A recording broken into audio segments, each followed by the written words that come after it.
서울시가 지난 20년간 서울 인구 동향을 발표했는데 결혼과 출생아 급감이 두드러졌습니다. 신자 수 감소로 이어질 수 있어서 대비가 필요해 보입니다. 김영규 기자가 보도합니다. 서울시가 결혼, 출생, 사망 등으로 인한 서울 인구 변화 모습을 파악했습니다. 먼저 결혼 건수입니다.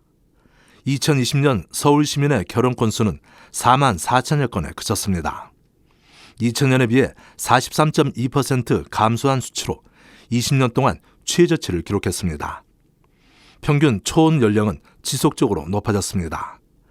2020년 평균 초혼 연령은 남자가 33.61세, 여자가 31.6세로 나타났습니다.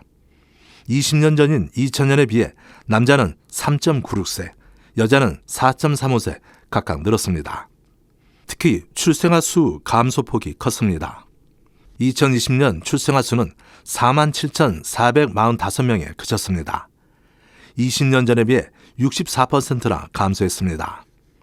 합계 출산율은 뚝 떨어졌습니다. 2000년 1.28명에서 지난해는 0.64명에 그쳤습니다. 이에 비해 지난해 평균 출산 연령은 33.98세로 높아졌습니다. 2000년보다 4.49세 증가한 것입니다. 둘째 아이 이상의 출생 비중도 같은 기간 11.2%포인트나 하락했습니다. 서울시 인구는 1988년 1,000만 명을 돌파했지만 지난해 1,000만 선이 무너졌습니다. 올해는 자연 감소에 진입하거나 자연 증가가 0명에 가까울 것으로 예상됩니다. 특별히 올해부터는 서울시가 인구 자연 감소가 본격화되는 해라고 예측을 할 수 있었는데요.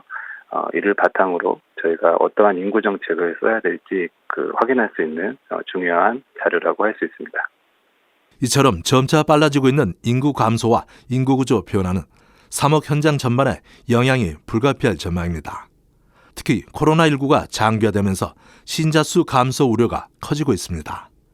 실제로 한국천주교회 통계 2020을 보면 지난해 말 기준 전국 16개 교구가 집계한 신자 수는 592만 3,300명으로 전년보다 0.15% 늘어나는 데 그쳤습니다.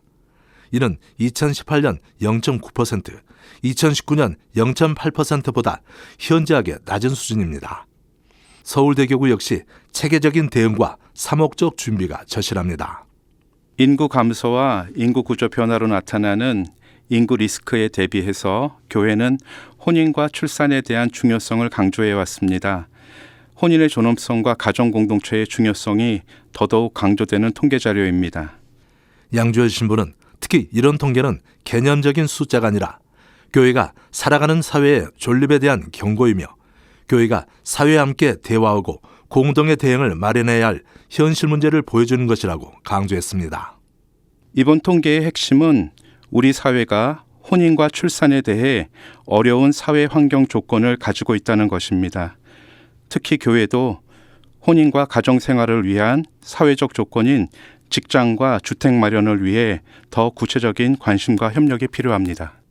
CPBC 김영규입니다.